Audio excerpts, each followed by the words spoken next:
Welcome to the Filmcast review of quote-unquote Wuthering Heights.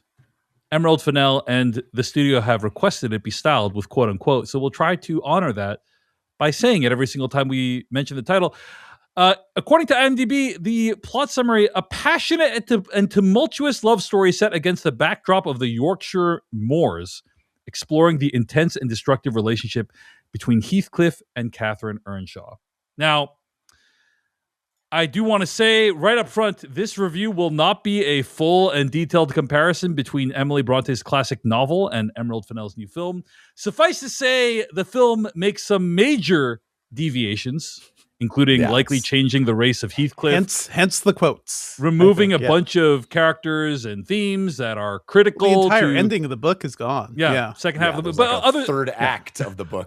Other adaptations have done that, so it's not like she's the first person that's done that. But yes, I mean, major changes from the book.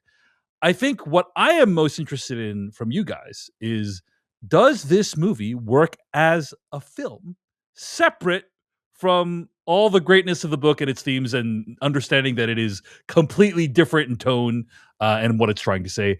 Devindra Hardawar, let's start with you. What did you make of Emerald Fennell's quote-unquote Wuthering Heights? I think it does work as a film. I had a lot of fun with this, but I could see why she titled it with quotes, because a lot of people have written about this. This is essentially fan fiction. This is sort of like Emerald Fennell's idea of what Wuthering Heights was, and I think the most compelling points of the story to her, especially around the romance, it's her kind of adapting that idea of the book that she has. And it's funny. I think it's a gorgeous film. Well acted as well. Like Jacob Elordi at this point is just really knocking it out of the park, and taking on very different roles between this and Elvis and Frankenstein. Like, never would have thought the asshole guy from Euphoria would go on to have this career. So good on him. I think they are. A little different. And Frankenstein's monster in particular, like, I thought he was pretty fantastic there. Devindra and I love that. Jeff was not as huge of a fan of his performance there. But what is funny though is that Emerald Fennell is somebody who makes, I think, provocative and kind of messed up movies. I've loved them all. I thought Promising Young Woman was brilliant. I had a lot of fun with Saltburn, even if like the twist is stupid and whatever. It is funny that Wuthering Heights, the book, is messier than her movie. Like, Wuthering Heights, the book, is more insane and has more twists and is a little more provocative than what this movie ends up being, which is just kind of about the love story, kind of how far it pushes you. It does some interesting twists in terms of like stuff that happens later on in the film. That's kind of cool. But overall, it's just funny that for somebody who is so provocative, the book ends up being far more provocative than this movie does. Yeah, I mean, I think the act of provocation in this case is taking a book that is widely known and beloved and putting quote unquote next to it, like putting sanding it down, like she sands down the story, sanding it down and putting a spin on it that many would find objectionable given how the original novel handles topics like race and class. Yeah, Jeff Kanata, what did you think of quote unquote Wuthering Heights? Well, Dave, I guess you could say what I thought of quote unquote Wuthering Heights is best summed up in the form of a limerick. All right, Jeff, let's hear it. This novel in movie format is something quite nice to look at, but the quote marks are there because it can't make me care. You can quote unquote quote me on that. Wow. Brutal. Yeah, I think the star of this movie is the production design, which is stunning. I mean, there is money on that screen, baby. There's a montage about a third of the way through that's just like wealth montage. It's just like excess montage. It's like, dude, each one of those shots, what? And it goes by quick, and we don't return to any of those costumes, or it's just like, wow.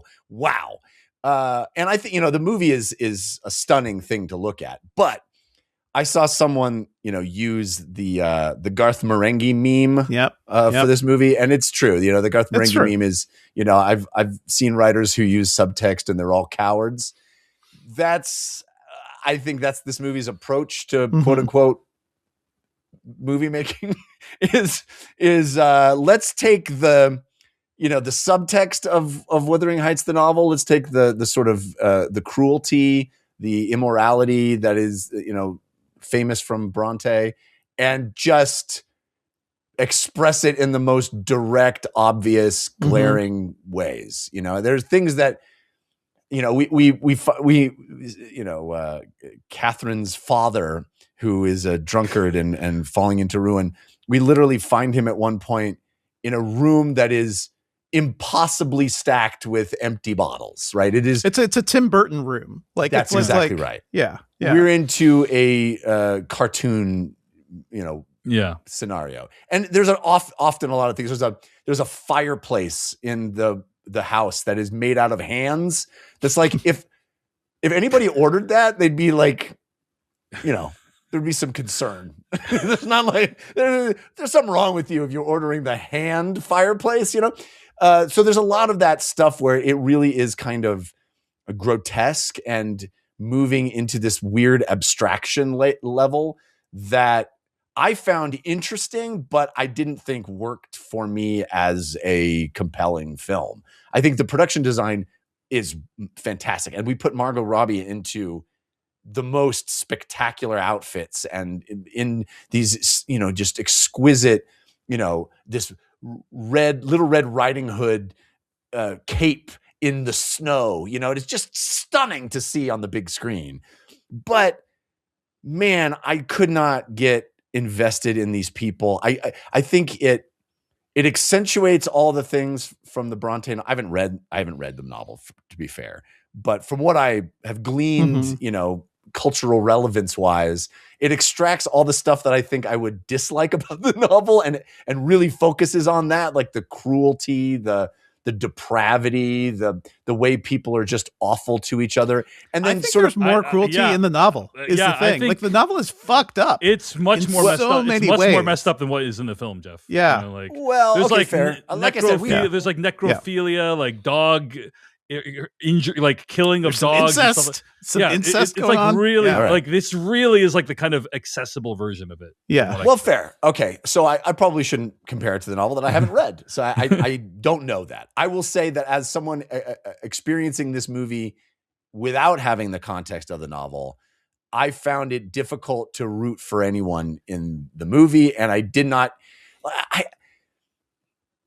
I want to like Elordi. I've never seen a performance of his that I can get into. Yeah, interesting. Jeff Kanata is to Jacob Elordi as Devindra Hardwar is to the guy who directed Ballerina, right? What's his name? Len Wiseman. Yeah. That's right. Yeah. I don't have anything against the guy. I've not seen a single performance of his. I guess Elvis is the closest, but you haven't seen Euphoria, but I would not recommend you watch Euphoria, Jeff, because it will break you. Yeah, he's good. He's good in that as well. He is very I think good. He's been good at basically in basically everything. So yeah. By the way, Jeff, you didn't shout out. I think the most welcome casting in this movie, Clem Fandango. Yes, is in this movie. Yes, Shazad Latif, Clem Fandango from from what's that show? Yes, what's that Clem show? Fandango. Yes, Clem Fandango. Yes, Clem Go Fandango. ahead, Clem But Fandango. He is Edgar, and I do think this is Emerald Fennell's way of kind of being like, okay, yes, I realize Heathcliff should be a brownish dude. It does kind of flip the racial politics a little. It doesn't comment on it because it would be kind of really race something. blind. The movie takes a kind of race blind approach to the casting. But he is. I think I can at least root for him because that guy's just so screwed. Poor guy. Yeah. Yes. Poor Edgar. He's screwed. Anyway, that scene where things happen. There's a scene where they all get together. We can save it for spoilers. We can save it for spoilers. Yeah. I just I did not enjoy the movie particularly, but I did appreciate the spectacle of it. I think it is a beautifully shot, beautifully realized sort of abstraction of this idea, and earns its quotation marks. It's really funny too. Like Emerald Fennell can really crank up the humor, so it feels modern in a way. But we'll talk about stuff in spoilers. Yeah. Okay. Let's start by talking about things I like about this movie, right? Number one, this is a reimagining of Wuthering Heights, in my opinion, on the scale of like a Baz Luhrmann Romeo and Juliet, where Yes. there's Romeo plus Juliet. Yes. I mean, I wish the movie went further than it does, in my opinion. Like she is going really out there, transforming the Moors into this fantasy wonderland of sorts. That is, I mean, she didn't have to do much. She just put up a couple of like freaky buildings, but the Moors themselves are still look incredible. That's fair, Devindra. But but in terms of like the set design, a lot of stuff about this movie feels very contemporary.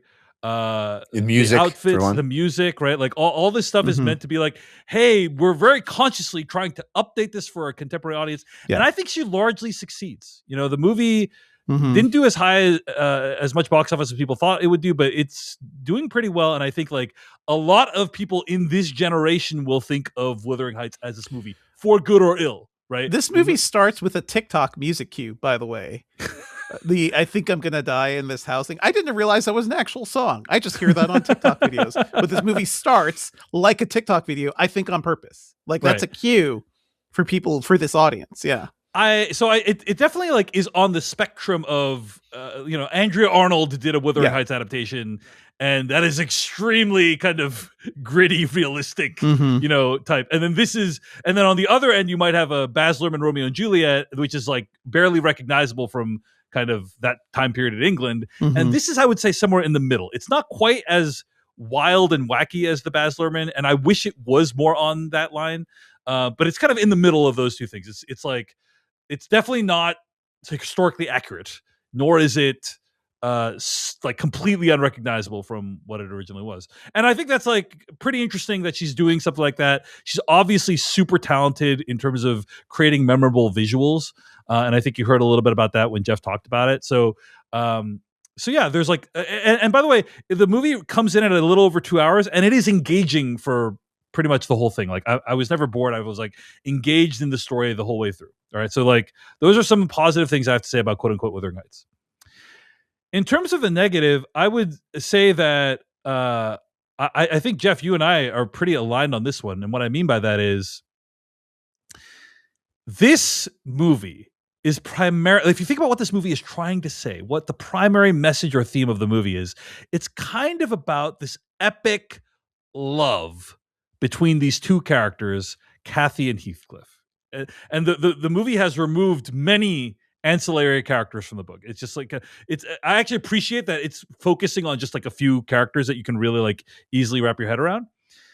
It's focusing on this, like, it's this epic love. Oh my God. Star-crossed lovers separated by time and circumstance over the course of many years. And they just keep missing each other. It is so tragic, right? That is the tone of a lot of the film. Yes. The problem with that is that both of these characters are utterly reprehensible, in my opinion. Like they're both just the worst. Despicable humans. Despicable humans. And so, what one might ask, isn't that the point? Is that the point? Is that they're just like, and it's like, I get, first of all, not as despicable as the books, by the way, but that's what I'm saying. Yes, but we are so far away from what the book is that it's like, you can't even connect it, in my opinion, to like whatever the book is trying to say. So let's just take the book on its own, the film on its own terms, and say, like, on its own terms, is it trying to say something about despicable people having this epic love? I don't think so. Or if it is, it's not like particularly compelling. I think a lot of the movie is exploring just how like ridiculous these characters are, and specifically how ridiculous Kathy is, because Hong Chow as her like her maiden, or I guess the person who helps to teach her, she is always looking at Kathy like, look at this idiot child. Just shut up. Stop whining. She is the character who sees like the full extent of like the ridiculousness of everything going on, but she has no power. So she is forced to just like exist within this. Yeah. I mean, I don't know how close to spoilers we're getting now, but I feel like that character also is held up as being cruel and unfair and selfish. And I think it's just selfishness and cruelty all the way down in this movie. At the very least, justifiably so for her. I think like the cruel acts she does do are preceded by things Cassie does typically. Yes, but I don't think the movie thinks that. I mean, it shows us that. I would agree that I'm kind of agreeing with Jeff here that most of the characters in the film, there is basically no characters in the film to root for, right? And I mean, Edgar did nothing wrong. Edgar's out here just trying to love a girl. That's all he's doing. Okay, and take care of his charge. That's all he's doing. And have a big house. That's fair. He's just trying to have a drink at night. In peace.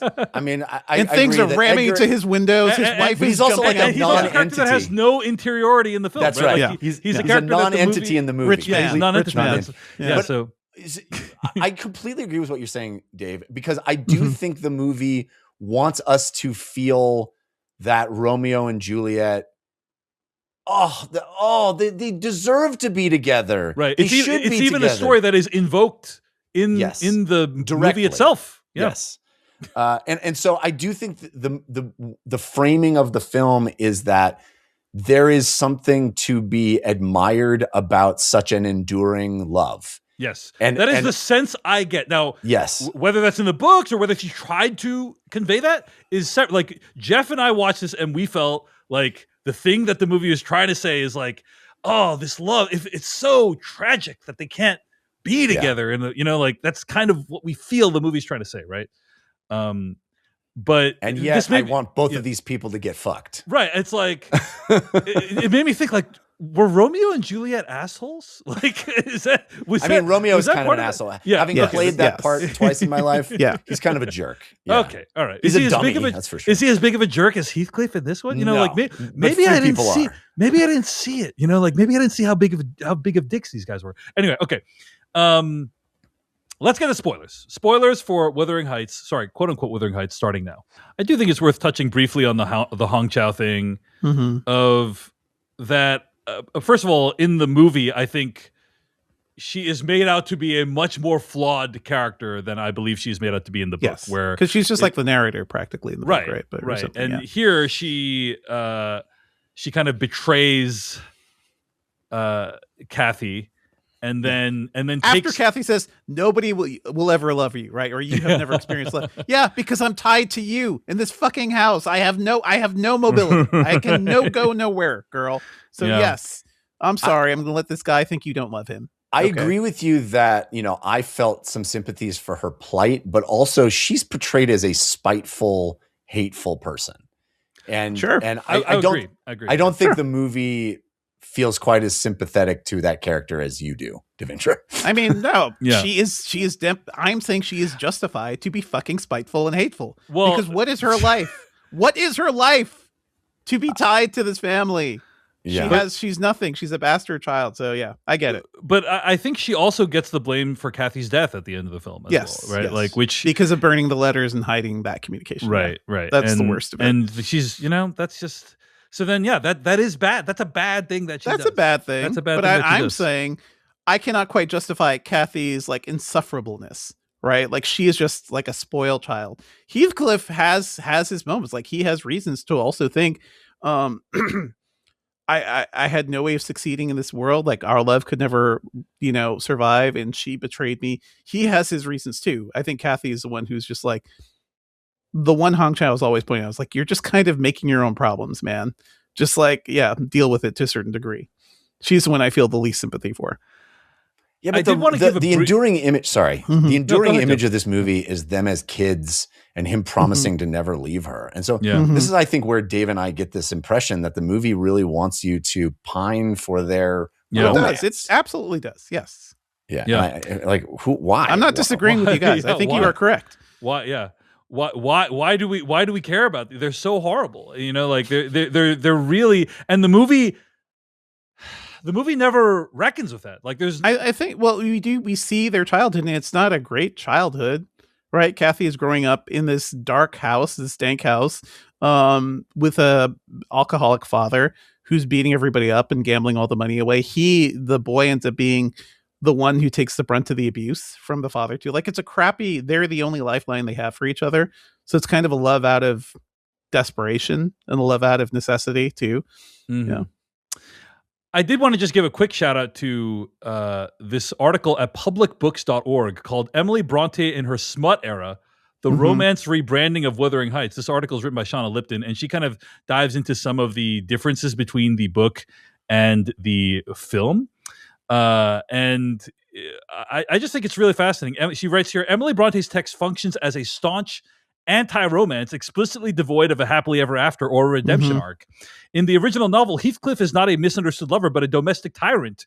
He hangs his pregnant wife's dog, physically abuses the younger generation, and exhumes Kathy's rotting corpse in a frenzy of necrophilic obsession. Meanwhile, Catherine's love is depicted not as desire, but as a grotesque madness, a terminal slide into delirium, pillow biting, and self-starvation. The novel charts a descent into hell rather than a path to the altar, and this ultimately is what makes its repackaging as a Valentine's Day date movie so perverse, a cynical distortion of a text where the only union is found in the dirt of a shared grave, end quote. I just think there's quote unquote around it, so it's okay. Yeah, I just, do whatever you want. It's just kind of fascinating that she's adapted this book that has what seems to be an almost complete opposite message of what the film ends up being, right? That's just like strange. That hasn't happened very many times before. You know what I mean? I wonder. It tends to happen. It tends to happen. Honestly, the thing, you're right, it has happened before. Honestly, the one example that comes to mind, which is like a very obscure example, is this book called A Wilderness of Error. That's a TV show based on an Errol Morris book that has it's a true crime book, and it comes to the opposite conclusion that Errol Morris comes to in the book. That's the one example I can think of. I'm sure there are other examples. I think people have misused The Merchant of Venice for hundreds of years. For sure. I think people misuse the term prodigal son. It doesn't just mean someone who left and came back, people. Anyway. This feels like a story that Emerald Fennell read at an impressionable age, and it stuck with her. And I feel like we're seeing her feelings of that story. Some parts of it stuck with her, like some memorable components. That is what fan fiction is. And I think like viewing it as a sort of Wuthering Heights fan fiction is a great framing for it, right? She's taking what she wants, leaving what she doesn't, and then just like kind of having fun and treating the characters like action figures and doing different things than they do in the actual book. It is the essence of Wuthering Heights, but not the true thing. Yeah. I was actually, go ahead, Jeff. Go ahead. I was just going to say, for what it's worth, I don't know. This just feels like an acknowledgement that needs to happen for me personally, is that I saw this movie in the sea of reading a whole lot of stuff about the Epstein files. And I think that did not help me to enjoy it. I'll put it that way. You know what I mean? Just for what it's worth. Right, because you're reading about kind of real life acts of depravity, and meanwhile, and abuse of wealth, and like all of that. The themes of this, book certainly seems to me, and the movie are writ large in real life here, and so it's like I'm not going to root for these fucking people. You know, I don't think you need to root for them though. Like that's the thing. The book, you're not really rooting for them. They're despicable characters in different ways, but it's fascinating to see like the drama that unfolds around them. But this movie, sorry, I agree with what Dave read in that this movie is being positioned as this Valentine's Day date movie. Yeah. Like, oh, isn't it sad? It's Romeo and Juliet. Isn't it sad? Isn't it sad how he got there just too late and she's dead? And oh, if you'd only known, they could have. It's like, no, fuck them both. I don't know. You know? Yeah. I don't know. Yeah. No, I literally had that like exact reaction, which is they're both terrible. I don't want this for them. It clearly destroyed their lives. It's not only is it destroying their lives, it's pulling other people around them into their wake and ruining their lives as well. It's bad for everyone. The movie also acknowledges that they're both kind of terrible and shitty too. Like that's what I mean when I say it's funny. Hong Chow reacting to Kathy, the silly things Kathy says at some point, like it is framed at times like a sitcom. So I think you are rooting for them, but also it is acknowledging kind of their flaws as well. Well, when you say it acknowledges, I think it depicts their flaws, but I try to think about like what is the moral order of a film, right? Like what is the movie trying to say? And the movie doesn't need to have a sign pointing to the characters and say like, hey, this character is bad and has undesirable traits. I don't think that movies need to do that. But if the movie is trying to say, I think it's defensible for a movie to be like, hey, even horrible people can have epic loves as well, right? Like that is a defensible thing that the movie could be trying to say. It could also be trying to say, hey, if you're horrible, like it will ultimately end in tragedy. You know, like that's another thing the movie's trying to say. I don't know that the movie really lands on anything because to me, it is very tonally dissonant. There are these really hard to watch scenes of these characters doing very upsetting, bad, evil things to each other. And then it's juxtaposed with just this kind of epic, sweeping kind of love gestures and things like the very ending. And so I think, to me, it comes across as incoherent. I don't like need what Emerald Fennell has done with her earlier films. Like I think she's always throwing A Promising Young Woman was a movie set up in a certain way, and it ends in a way that people didn't really expect. Right. She's always like Saltburn. The entire flip of that was like, oh, you think this is one story, but it's actually another story. And I think she's always trying to juggle these things. So yeah, she's not somebody who's all about tonal consistency, I'd say. But I'd say it is interesting what this movie does with the character of Isabella, who in the book is purely a victim. Purely somebody who's like, oh no, she is indefensible against the throes of Heathcliff. And in this movie, she's like, okay, I see what my lot in life here is. And she is kind of into certain embraces aspects it of it. a little bit. She embraces the depravity and also embraces like the power she actually has, which is I can write, you cannot. So, you know, she kind of takes ownership of herself in that way. That is an interesting way of framing that character that makes Heathcliff a little less despicable, I guess, even though they're both into that together. But it's shitty. Like you were watching shitty people doing shitty things to each other. This is a sitcom that gets crueler and crueler with every single misunderstanding, which I don't know. To me, that is like high drama at times. So yeah, you don't have to like these people, but I think what they do feels justified based on what we see in the story. That's all. Well, I don't think it amounts to true romance. I would agree that what it does, the Isabel character is really interesting. I wish it had been explored because when they get to that part, I'm like, oh, this is actually like an interesting dynamic of Heathcliff saying, hey, I'm going to make your life a living hell. Do you want me to stop? And she says, no, keep going. And it's like, oh, wow, that's like kind of an interesting This is a man who believes in consent, right? He's just asking her all the way. Completely. Hey, I'm going to make your life hell. I don't actually love you. Okay.